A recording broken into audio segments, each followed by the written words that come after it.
আছে কে? তুমি আছো একলা? আর কেউ নাই? ছেলে মেয়ে? গ্রামের বাড়ি ছিল কোথায়? মেয়া বাড়ি। আচ্ছা। তো এখন আমার কাছে কি জন্য আসছেন? ডাক্তার দেখাই দিত আমার কাছে? আমাদের বাড়িতে আচ্ছা। আমি কি করতাম? ডাক্তার দেখাবো। আচ্ছা, এখন আপনারা একটু বলেন, ওনাকে আমার কাছে যে নিয়ে আসেন কি বিষয়ের জন্য, আমি কি সেবা দিতে পারি ওনার? একটু পুরোপুরি একটু বলেন সংক্ষিপ্ত আকারে। ওনার জীবনে কি একটু ওইভাবে একটু বলেন। ভিডিও করবেন না? আচ্ছা,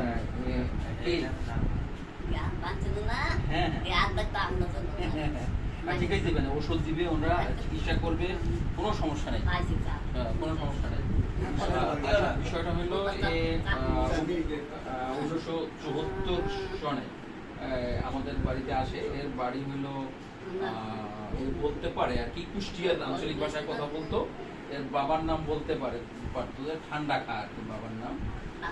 পরে আমরা অনেক খোঁজাখুঁজি করছি, এর আর কোনো পরিচয় আমরা আর পাইনি।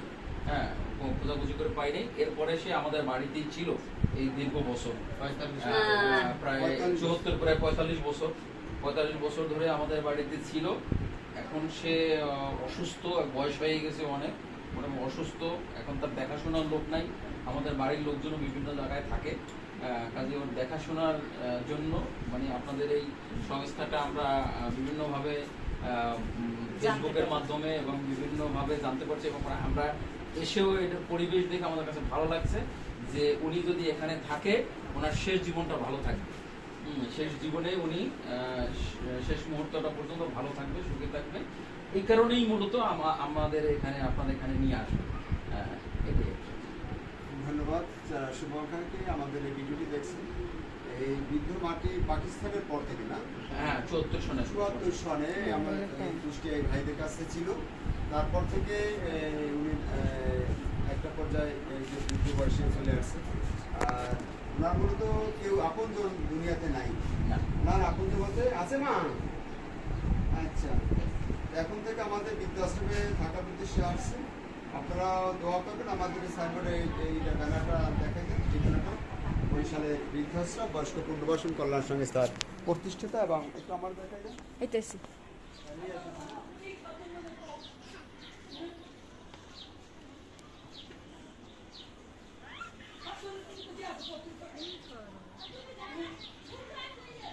নাম্বারটা সহজে নিয়ে আসুন।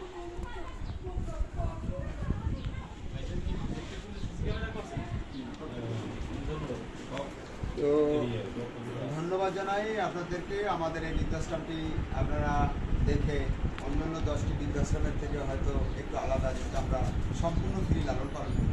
এবং আমাদের একটাই পার্ট, কেবলমাত্র যারা অবহেলিত বৃদ্ধ তাদেরকে আমরা এখানে আশ্রয় দিই। আর যারা আর্থিক পেমেন্ট দিয়ে থাকতে চায় মূলত তাদের জন্য আমাদের বৃদ্ধাশ্রমটি নয়। তো ধন্যবাদ জানাই আপনাদেরকে এবং শুভাকাঙ্ক্ষীদেরকেও দোয়া করবেন আমরা যেন এরকমের অসহায় বৃদ্ধ মায়েদের বাবাদেরকে, ঠিকানাবিহীন মায়েদের বাবাদেরকে আমরা খেদমত করতে পারি।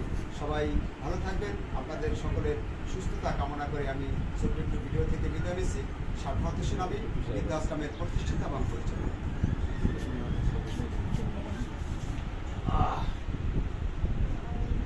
মাথাটা একটু এই তাকান, এদিকে তাকান।